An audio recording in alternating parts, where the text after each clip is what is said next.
Olá, alunos! Na nossa aula de hoje, nós vamos falar sobre contenção física. A contenção física, ao longo da história, vem sendo utilizada pela equipe de enfermagem como forma de castigo para os pacientes que não obedeciam às normas ou às regras. Mas, atualmente, a contenção física ela é utilizada para o controle da agressividade e principalmente para a proteção do paciente e da equipe. A contenção física ela está indicada para pacientes que apresentam risco para a autoagressividade e heteroagressividade, ou seja, o paciente que apresenta risco de se autoagredir ou de agredir outras pessoas, equipe, familiares, outros pacientes. Também para pacientes que apresentam risco de fuga, desorientação, risco para queda ou confusão mental. Para a realização da contenção, nós devemos seguir alguns passos, sendo eles o manejo inicial, a restrição do espaço físico e estímulos, a restrição física propriamente dita e, após a restrição física, a contenção química, que é a administração de medicamentos tranquilizantes. Durante a abordagem verbal, a equipe deve demonstrar aceitação e tolerância, manter uma atitude empática, isto é, de se colocar no lugar do paciente. A equipe deve se aproximar simultaneamente, de maneira calma e silenciosa, e apenas um membro da equipe deve falar.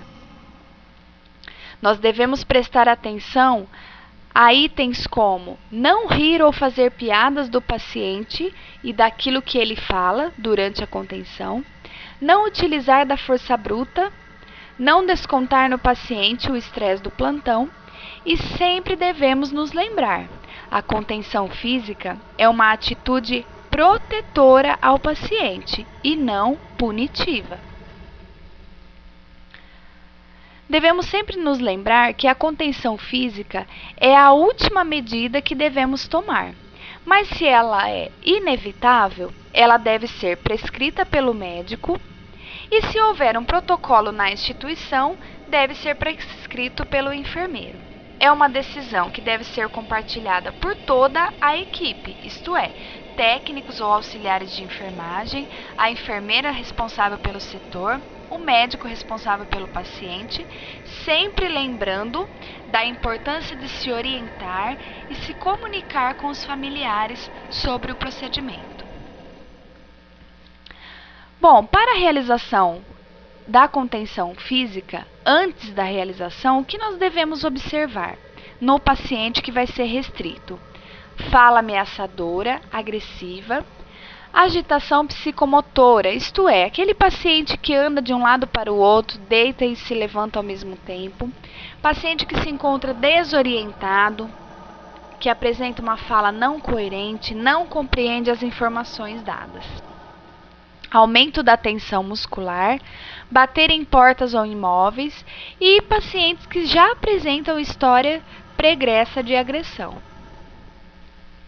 A técnica de contenção física ela deve ser realizada, no mínimo, por 5 pessoas, isto é, 2 pessoas para os membros superiores, 2 pessoas para os membros inferiores e 1 pessoa para segurar e apoiar a cabeça e depois proceder à contenção no leito.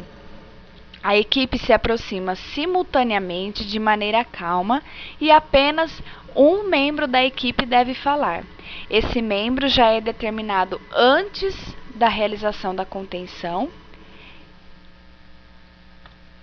O paciente deve ser observado continuamente pela enfermagem e reavaliado pelo médico.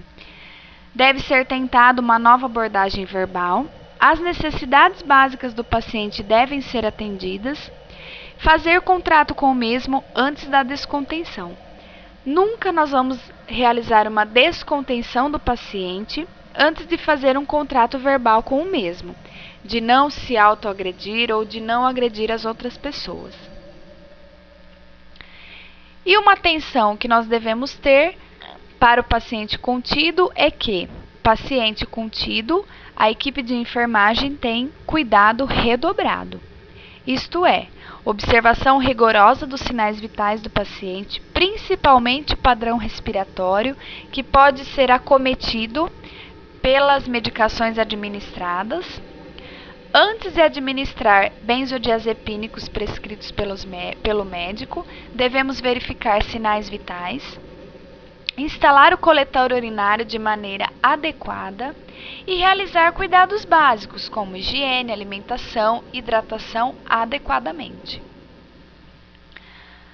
A técnica de contenção física realizada de maneira inadequada pode trazer algumas complicações, sendo elas lacerações e escarificações da pele, fraturas ósseas, perda de movimento pela lesão do plexo braquial, complicações pulmonares e cardíacas e necrose de extremidades, chegando até a uma amputação.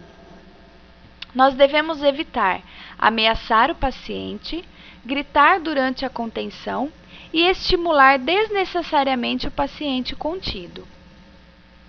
Nunca devemos fazer contenções subaxilares ou em varal, contenções como forma de punição ou castigo ao paciente, contenções em pacientes profundamente adormecidos, comentários sarcásticos ou desnecessários ao paciente contido. A faixa de contenção, ela deve ser de tecido de algodão duplo, com 2,5 metros de comprimento e 8 centímetros aproximadamente de largura. E para o tórax, nós iremos utilizar um lençol torcido. Na faixa deve haver várias costuras ao longo do comprimento para que ela não se rasgue com facilidade. Estas são as referências bibliográficas. Até a próxima aula.